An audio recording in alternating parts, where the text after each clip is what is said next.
Como é que é, família? Daqui fala o Predador de Notícias. Atenção, é o Predador de Notícias. Contra-ataque de Isabel dos Santos contra a confraria do MPLA por Raul Diniz. Tudo isso e muito mais você acompanha aqui agora no canal MSTV, a TV que chega até você, a TV que não bajula você mais ninguém. E a família? Segundo escreve aqui o site Clube Capa por intermédio de Raul Diniz, contra-ataque de Isabel dos Santos contra a confraria do MPLA, né? Com o propósito de acompanhar de perto as movimentações das secretas e os passos de João Lourenço no Dubai, desloquei-me àquele paraíso fiscal, né? Cito nos Emirados Árabes Unidos. Ficou claro para mim e sei que tudo o que está por vir da parte de Isabel dos Santos e deverá ser demolidor para todos quantos se predispuseram a disputar parte do seu patrimônio nacional e internacional. Aqueles que voluntariamente espezinharam estão agora na sua linha de tiro. Fonte clubecapa.net por Raul Diniz. Vamos ouvir aqui a matéria completa. Ok, let's go. Os que acompanharam como eu o desenrolar do novelo decorrentes das acusações contra a engenheira Isabel dos Santos entenderam com facilidade que o contra-ataque da filha mais velha de Gés ainda estava verdadeiramente por vir.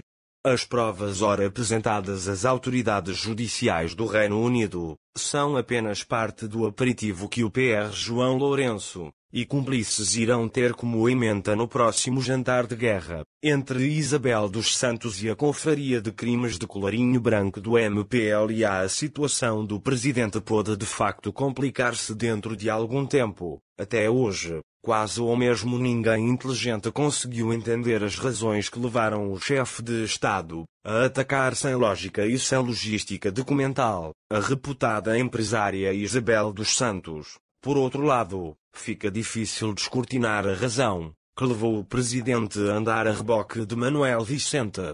É estranho que o camarada presidente, conhecido até como um exímio xadrezista, se tenha permitido cometer tais erros de palmatoria. O PR sabe bem que Angola não é um país a ser governada por amadores, muito menos ter um presidente assessorado por miúdos principiantes, sem estofo político, sem feudo eleitoral e sem qualquer capacidade interventiva credível. O presidente sabe bem que o país não está a dormir, apesar do presidente pensar o contrário. É bom que comece a perceber os sinais de cansaço que o povo passa, derivado dos longos 45 anos de desgoverno. Os jovens nasceram com o MPLA no poder, foram estudar dentro ou fora do país, e ao retornarem, o mesmo MPLA continua no poder, não obstante os constantes assassinatos e roubo total do erário público nacional. Ainda se lhe pôde adicionar a prepotência e arrogância no modo como o PR lida com o soberano povo.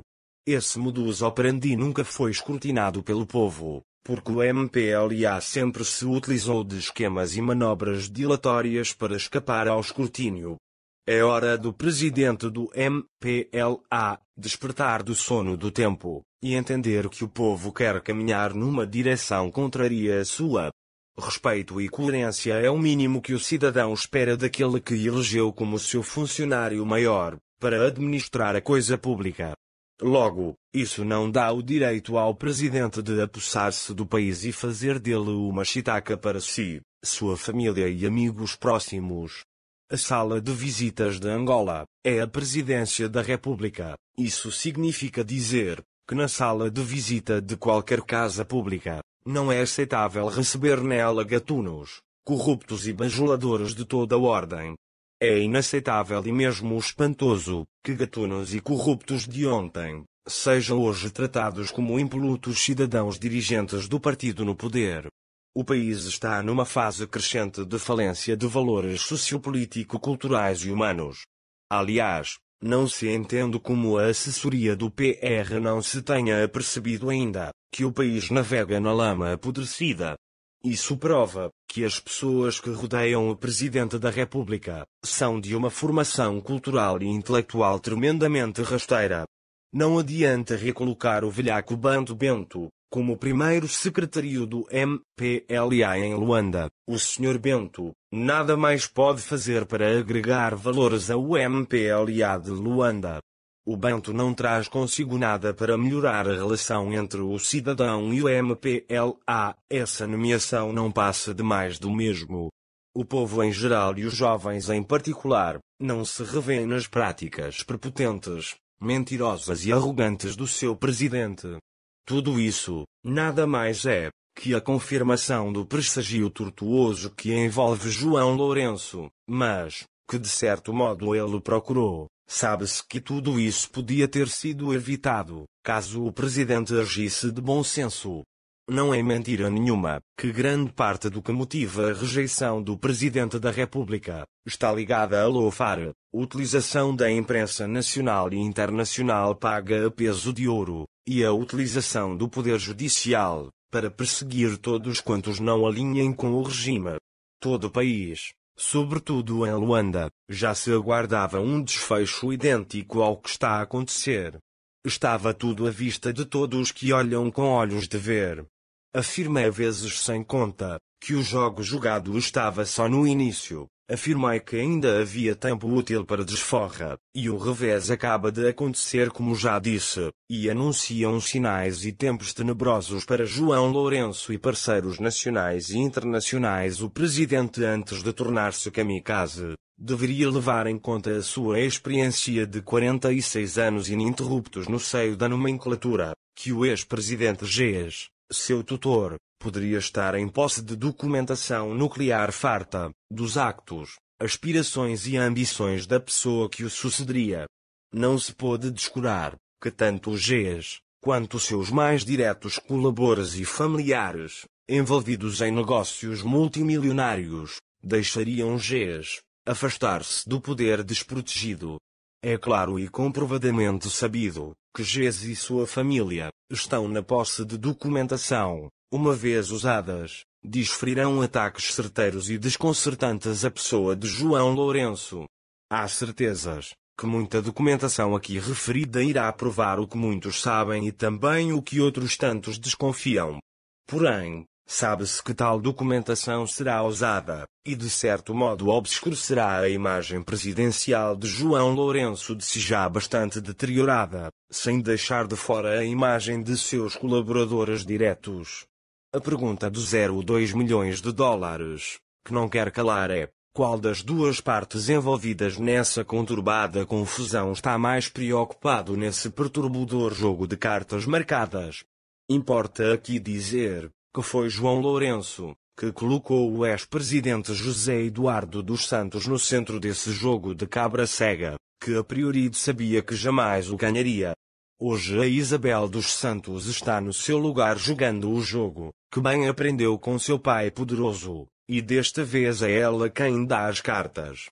Os que pensaram que Ges, o criador, seria mastigado e engolido pela criatura, agora já sabem que Ges tem a força da inteligência do seu lado. Sim, Ges ainda é um homem poderoso, ele é igualmente perigoso, ele tem lado, e não vai ponderar muito entre ajudar a filha a deixar João Lourenço destruí-la. A sua família está em primeiro lugar. Ou não está? Ora, é claro que Ges já optou pelo lado da família, ou não é verdade? Seria de uma estonteante idiotice pensar-se que um animal político da espécie de Ges se retiraria pelo seu pé do poder e não se resguarda-se de qualquer providencial ataque a si, ou contra os seus. Pensar assim seria de uma imprudência invulgar para um animal político de enorme envergadura e capacidade interventiva em todas as esferas da vida do país como o Ges.